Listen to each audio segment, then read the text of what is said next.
When Congress is back in session, generally speaking, you can count on fireworks coming with them, particularly as it enters into the various hearings that they have. Well, that took place again today on Capitol Hill as Health and Human Services Secretary Robert F. Kennedy Jr.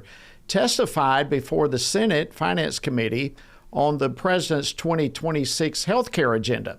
In particular, the Democrats attacked Secretary Kennedy over the shakeup at the CDC, which the secretary said was absolutely necessary considering the CDC's poor handling of the COVID pandemic. So do Democrats really think that the CDC did a good job? Do they really think that changes are not needed? Well, joining me now to discuss this and more is Congressman Mark Harris. He serves on several different committees, including Judiciary. He represents North Carolina's 8th Congressional District. Congressman Harris, welcome back to Washington Watch. Always good to have you. Hey, Jody. It's great to be with you. Thank you for having me today. Well, listen, I know that your schedule is crazy. You just come off a panel where you've been talking to a group of people, so thank you for joining us by phone. Let's start with all the criticism against Secretary Kennedy that took place today. He was in the hot seat. What are your thoughts about it? Well, Secretary Kennedy is following through on really everything that President Trump ran on. I think all of America reacted in the election in 2024 to really the mismanagement that we saw on these healthcare issues, and particularly the COVID and the way it was handled under the Biden administration and in so many ways. And I think that really, again, we're seeing just the fulfillment of exactly what President Trump said he was going to do. And I think Secretary Kennedy is making sure that occurs. Yeah, I tell you, some of the footage that I've seen, some of the clips, he was standing pretty tough in the midst of a very hostile environment. Among them was the top Democrat on the Senate Finance Committee, Oregon Senator Ron Wyden. He described that the U.S. is in the midst of a healthcare calamity. But you listen to that, Congressman Harris, and I don't know, maybe I'm mistaken. It sounded more like he was talking about the HHS under the Biden administration. Your thoughts? Oh, I would agree with that 100%, Jody. I mean, when you look at really trying to get confidence restored in our healthcare and in government in this country, that's been a big, tall order.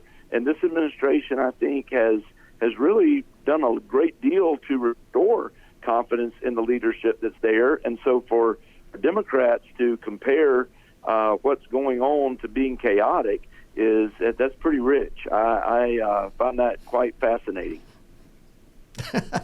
Yeah, I'm chuckling with the way you put that. I think that's right. I mean, let's look. We're still, all of us, as a country for that matter, we're still reeling from the shoddy decisions, the mandates of the Biden administration's HHS that they pressed on the entire country during the COVID pandemic. I mean, their decisions literally negatively impacted our children, our businesses, our military, on and on and on. And you wonder, where in the world did they believe they have the moral high ground now to attack someone who's trying to correct all those things? Well, you're exactly right. And not only that, but rarely a week goes by that I don't meet somebody or talk to somebody that is still dealing from the ramifications of the COVID vaccine. I mean, I've got folks in my district that talk to me often, very concerned because they're still dealing with the side effects, the fallout that came from from taking the vaccine that was mandated as it was. So I agree with you. I think for this Democrats to be claiming that this administration somehow has us in a state of chaos, I think is way, way off track. Yeah.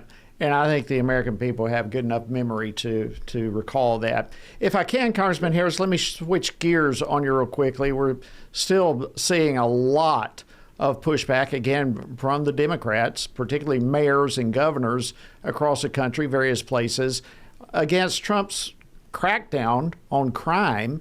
And yesterday, the president suggested that New Orleans could be next in line for federal assistance from the National Guard.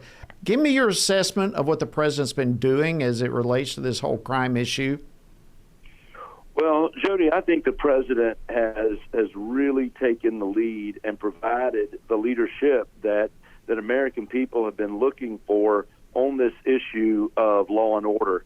I mean, when you've got the Associated Press just 2 weeks ago that put out their poll that 81% of the American public believes that crime is a major issue, that just tells you Americans are concerned about it. The president took Washington, D.C., and has somewhat tried to turn it into a model city, if you will, in its law enforcement. And when you look at the over 1,600 arrests, when you look at the number of illegal guns that have been seized, when you look at the lack of murders there was no murder for 12 consecutive days. And, prior to all of that, there was the murder on average every other day. So I think that he has demonstrated what can work.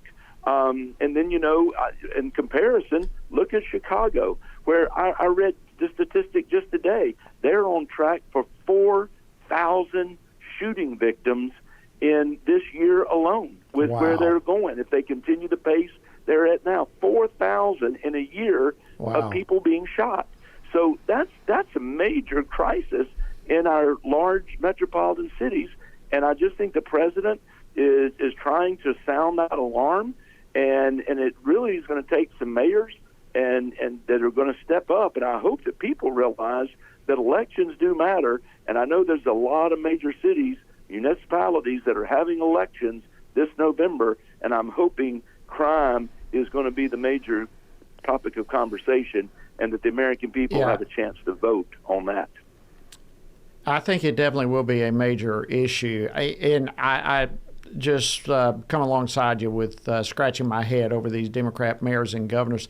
But I will say I'm proud of D.C.'s Mayor Bowser. She has now, being a Democrat, she's come out saying, thank you, President Trump. And there has been an enormous about-face in Washington, D.C. as it relates to crime. Thank you so much, Congressman Mark Harris of North Carolina. Always great to have you on Washington Watch.